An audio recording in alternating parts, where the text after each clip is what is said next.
Hello and welcome to Atop the Fourth Wall, where bad comics burn. Patreon-sponsored review time again, and as I said last week, it's another weird follow-up to past episodes. In this case, March of the Titans, my massive retrospective on the Teen Titans up to my favorite series. Many people were surprised I didn't talk very much about the Teen Titans animated series in those episodes, mostly because they weren't relevant to talk about, especially when the focus was on the comics.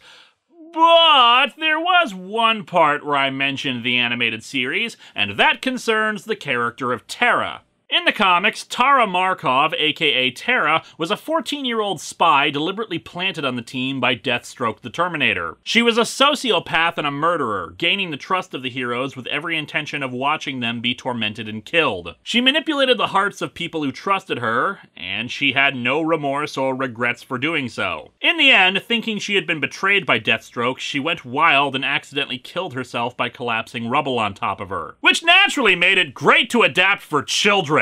So let's talk about the Teen Titans animated series. It was good, but for me that good mostly focused on the more dramatic elements that occurred. Most of their comedy episodes fell flat for me, but then again, I wasn't the target demographic when I watched it. Doing stuff like the Trigon arc, or the Brotherhood of Evil and Beast Boy's Doom Patrol roots, that's the stuff that I loved. Mind you, there's of course such a thing as drama going too far. Screw you, final episode.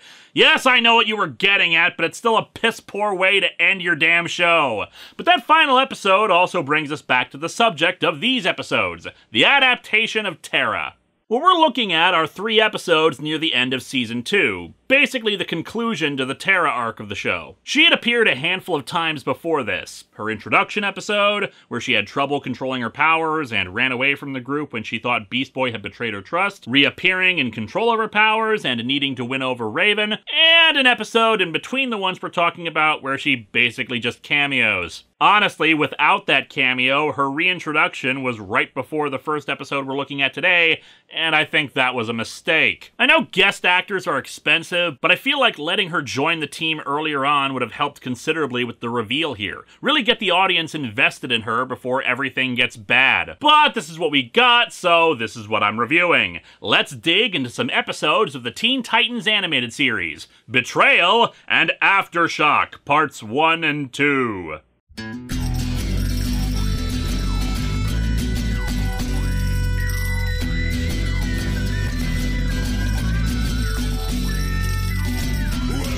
to Atop the Fourth Wall, where bad comics burn. Linkara's gonna teach you all a lesson you won't learn. Brodsky, you're not the smartest. Life out, you're not an artist. Anyone who's had a bad comic published, it could be your turn. Linkara, he's a man, punch, wears a birdie hat. Linkara, he has a magic gun. Where'd he purchase that? Linkara, coins, robots, Amazon and trucks. Linkara, this comic sucks. Linkara. When there's trouble, you know who to call. Teen Titans! From their tower, they can see it all. We open Betrayal with a collection of Slade's robot henchmen breaking into a lab and trying to steal something. Tell Slade the Titans have a message for him. We're selling batarangs in bulk for cheap prices. They proceed to deal with the robots, Terra in particular using her powers to great use. Beast Boy manages to save Terra from some of the bots. You saved me. Yeah, that was cool. Hard eyes, motherfucker. As the Titans fight, a camera snaps pictures of them while recording data on them. Wow, according to these readings, Starfire's kneecap is worth 6 bars of varying length. Observing all this is Slade himself. And yeah, because of the name and, well, kids' cartoon, he was simply called Slade instead of Deathstroke. And that's perfectly fine, it's still an imposing name, especially in how you use it. Only death can retire Jason Slade. And just to really give him the menace he requires, he's voiced by Ron Perlman. Excellent. You've done well. Very well. Now just finish tidying up my desk and you can take your lunch break. And by sunrise tomorrow, the Titans will be annihilated.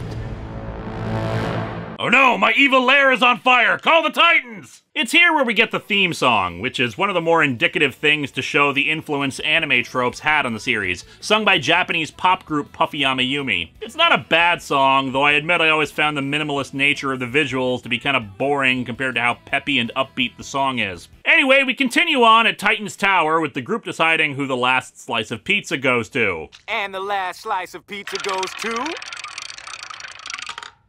Terra! Terra getting that last slice was the final component in Slade's master plan! And then some cartoon shenanigans and some expressions of friendship. We're glad to have you on the team.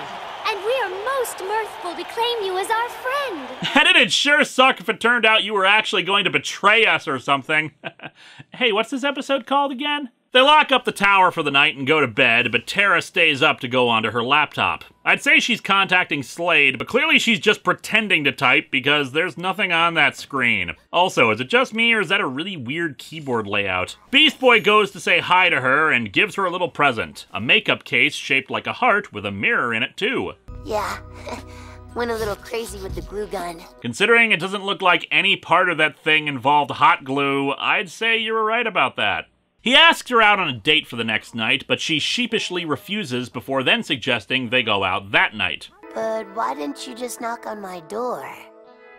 Do you trust me? More than anyone I've ever met.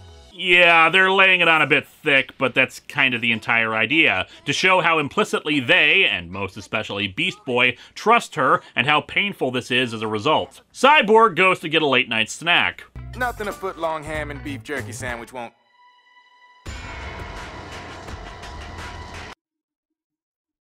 I'm not sharing this with all of you. Terra brings Beast Boy out of town, even heading to a little late-night diner that she knows about. She mentions how she's been all over the place, always traveling before she joined the team, and that the tower was really the best place she's ever been to. However, after the two get some pie... Oh my god, Slade's a reverse vampire! After seeing that, she decides they should leave. Man, pie was cheap in 2004. However, in their rush to get out, Beast Boy's communicator is left behind in the diner, the rest of the team having to contend with the army of Slade bots invading. Somebody want to explain how 200 armed robots got past my security? I don't know how! The linchpin of the system was that giant sandwich in the fridge. As long as that remained where it was, everything should have been fine! Cyborg can't access the computer systems to try to get the defenses back online. They are too numerous to fight. What shall we do? Fight anyway. Sidekick to Batman, everybody! Still, it's a plan that seems to work fairly well, as the team manages to fight off a bunch of them. Terra brings Beast Boy to an amusement park that she spent a lot of time at, calling it the closest thing she had to a home before joining up. That Dippin' Dot stand over there was my bedroom, and that greasy tilt-a-whirl operator was my uncle. And after a ride montage, the two get on a Ferris wheel, and Beast Boy asks what made her change her mind about going out with him. It was the ears, wasn't it? Ladies love the pointy ears. He's not wrong. Remember that Spock was more popular among women than Kirk was. Terra's clearly having second thoughts over this whole thing, even asking what Beast Boy would think of her if she told him something terrible about herself. Beast Boy affirms that he would still like her, and they lean in for a kiss. Hello, Terra. Remember me? Oh, look who it is! Death Cockblocker. The two fight a bit, and Beast Boy wants to know what he wants with Terra. You mean she didn't tell you? I thought you two were friends. Friends always tell one another when they plan to betray each other. They continue fighting for a bit, Beast Boy shifting to different animals and actually managing to knock him back a bit. Terra remains conflicted, even saving Beast Boy by causing a quake to collapse the Ferris wheel down on Slade. And naturally, instead of just running like hell away from the amusement park, they head into a hall of mirrors, because... Terra admits to Beast Boy that she's Slade's apprentice. Slade himself appears in the mirrors to tell him how she was planted there to take the team down from the inside. She was supposed to be helping the Slade bots, but she left with Beast Boy, though she still disabled the security system. Terra, why? Because you could never give her what she needs. Health insurance. Terra seems to be ready to completely back Beast Boy after getting a good look at herself in the mirror, but then Beast Boy rejects her in his anger over the betrayal. Oh, you said you'd be my friend no matter what, remember? Slade was right. You don't have any friends. I always kinda hoped that was a hologram or something Slade was projecting. His anger is understandable, but it seemed a little too cold and bitter for something that was just revealed a second ago, especially since Terra seemed to be turning back over to his side. Anyway, the other Titans managed to beat back the Slade bots, though the tower is in bad shape. But, as per Star Trek Voyager rules, it'll be back to normal by the next episode. Beast Boy informed them of Terra's betrayal, and they worked to reset their access codes and security systems. So, not like Star Trek Voyager rules then. And Beast Boy? He will be all right? He just needs a little time. Just 2 episodes to be exact. On that note, Aftershock Part 1. It begins with Slade giving a pep talk to Terra. You belong to me now. And by that, I mean creepy old man talk. The whole thing kind of gives off a dark, twisted parallel to the ceremony Batman had Dick Grayson perform when he became Robin. The whole candle and swearing to fight crime and corruption and all that. Will you obey my every command? I will. Will you fight at my side forever? And of course, she swears to destroy the Teen Titans. Anyway, over to our heroes. Why are ducks so funny? Because they're always quacking jokes. You know what else is funny, Beast Boy? When that girl you loved turned out to be a traitor who wanted us all dead. Good times. Oh, I see. It is humorous because ducks lack the large brain necessary for the telling of jokes.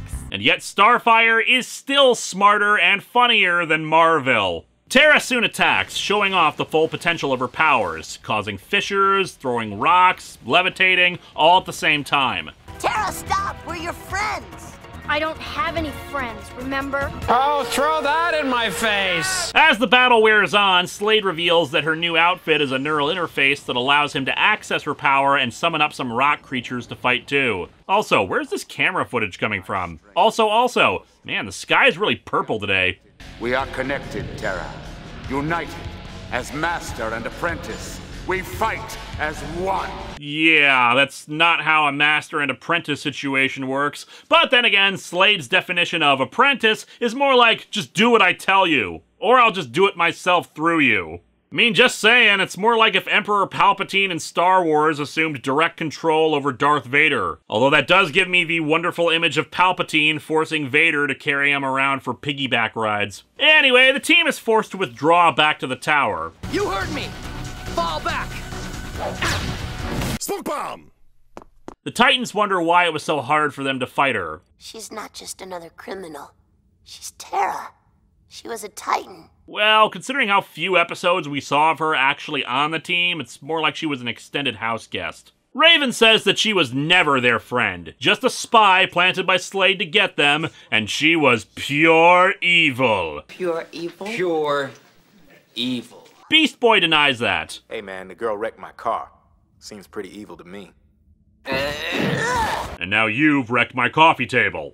You're pretty evil, Beast Boy. Beast Boy says he knew her best of all and refuses to give up on trying to reach her. You know, like he did. Look, I totally get needing him to push her away, but it feels like it would have worked better if he had run away from her in confusion or something, as opposed to just bitterly rejecting her like he did in Betrayal. Kinda makes it feel out of character. Sure, he could certainly have changed his mind about it, but it feels like there should be some acknowledgement of his own role in all this. Anyway, Beast Boy falls back on some continuity, namely that in the previous season finale, Robin had been forced by Slade to become his apprentice, to convince them to give Terra one more chance to go back to the good guys. Terra, meanwhile, frees 3 minor villains: Plasmus, Cinderblock, and Overload. They're basically 3 guys who exist to be mindless muscle. Terra fits them all with neural interfaces too, which makes perfect sense when these 3 are a rock dude, a guy made of goop, and living electricity attached to a circuit board. The 3 monsters attack 3 different spots at once, forcing the Titans to split up to take them on. It's a trap, of course, since splitting them up is exactly what Slade wants. With Overload defeated, Terra appears to Raven first.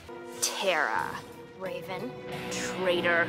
Witch. Prison barber. Mother lover. Nearsighted gynecologist. In your face, camel cake! In your rear, cow derriere. Anyway, Terra takes advantage of Raven's anger and sense of betrayal and seemingly drowns her in the mud. She then proceeds to knock Starfire unconscious and over a cliff, create a chasm for Cyborg to fall into, and seemingly crush Beast Boy in that same chasm. Robin is the last man standing.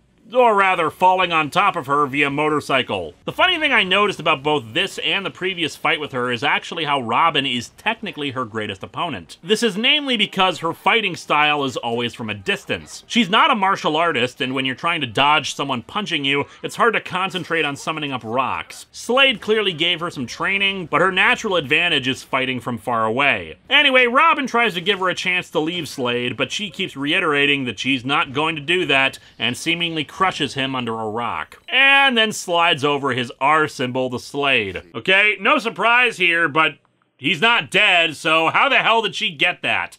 Now that you belong to me, the city belongs to us. Man, I hate that civil defense forces just gave up their cities to superheroes. The Titans, of course being alive, reunite and make it clear that they're through with giving Terra any second chances or trust. She's just another criminal now, and they're going to stop her, leading into part 2.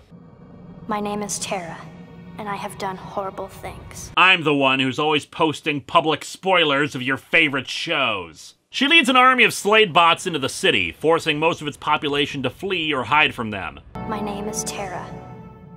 I have done horrible things, and I have absolutely no regrets. I mean, I do regret not wearing something more comfortable underneath this armor because, man, it really rides up. You know, this parade isn't very good, you guys. Anyway, as Terra walks through the city, she recalls times she shared with the team, mostly off-screen adventures, until the robots surrounding her get blown up by our heroes. The Titans start attacking her, but they act like ghosts. They don't talk to her, they use the fog to their advantage. It's legitimately creepy, especially since, up until this point, the Titans always were bantering in any kind of battle. Even if it's just to call out strategies, this is just them being as scary as possible, and it works. They do finally speak to her, but it's all business, and making it clear they're not screwing around. Terra flies off in fear of them. Crap, I have no power over them when they're not trying to convince me to be a good guy! They chase after her, Slade demanding she stay and fight. And that does not go well for her. She gets a few hits off, but they kick the crap out of her, eventually even— Holy crap, they dropped a bus on her! Dead!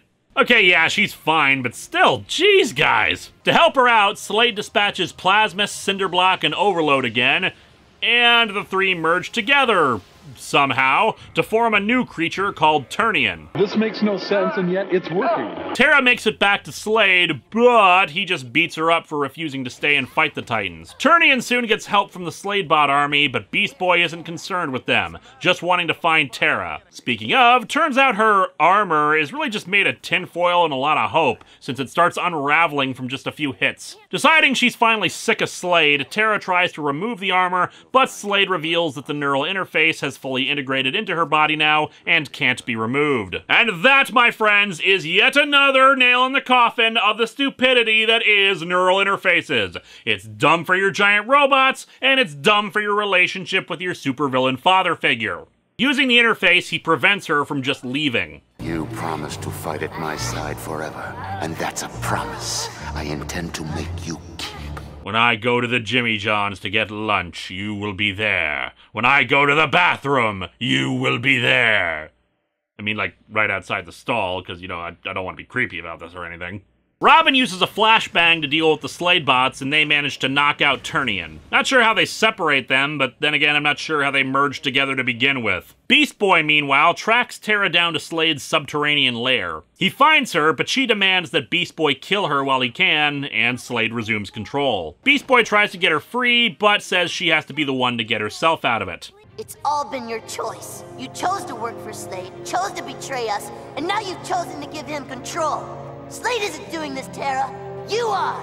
You chose to be electrocuted when you resisted. But yeah, after the rest of the Titans arrive, she's able to fight off Slade's influence and start attacking him. She forces him back, but unfortunately the intensity of her powers triggers a volcano that the lair is attached to. It's too big to stop, but if it isn't, the eruption will take out the city. The Titans flee, but Terra stays behind to try to stop it. And as we see Slade's mask consumed by lava, Terra unleashes the full force of her powers to stop the volcano, and that turns her to stone. Of course! Don't you know anything about science? And so our episode ends with the Titans paying tribute to her, putting flowers by her feet and saying a few words. I shall miss you, friend. We'll be searching for a way to reverse the effect. And hopefully this won't lead to a really crappy series finale. And so Beast Boy leaves a plaque for her, declaring that she was a Teen Titan and a true friend. Only the best of friends try to murder each other. These episodes are great. Obviously, for a show like this, Terra's story is far more sympathetic than it was in the comics. There are minor things here and there that I take issue with, but it still retains the tragic nature of Terra's story, even though she herself is no longer a monster. If I have any objections, they're really more for the long game nature of things and how I feel she could have been around longer before her betrayal, and maybe not have an unrelated story set between Betrayal and Aftershock. I mean, sure, we just had an intense episode about someone whom the team trusted and loved turning on them, but hey, how about an episode about a Batmite or Mixia Spitlick for Robin? Another thing I'd critique is that it feels like Terra turning back to the Angels is a little forced. Sure, she's understandably pissed at Slade, but she was still willing to turn into a bad guy and hurt people. But still, the episodes are good, and I of course recommend them. Next time, we finish up our 3 Patreon-sponsored follow-ups to past episodes with a look at a Punisher storyline. And it's one for the Angels.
Why did the aardvark cross the road? To beat up the idiot telling jokes about him. Please, an aardvark is some form of duck?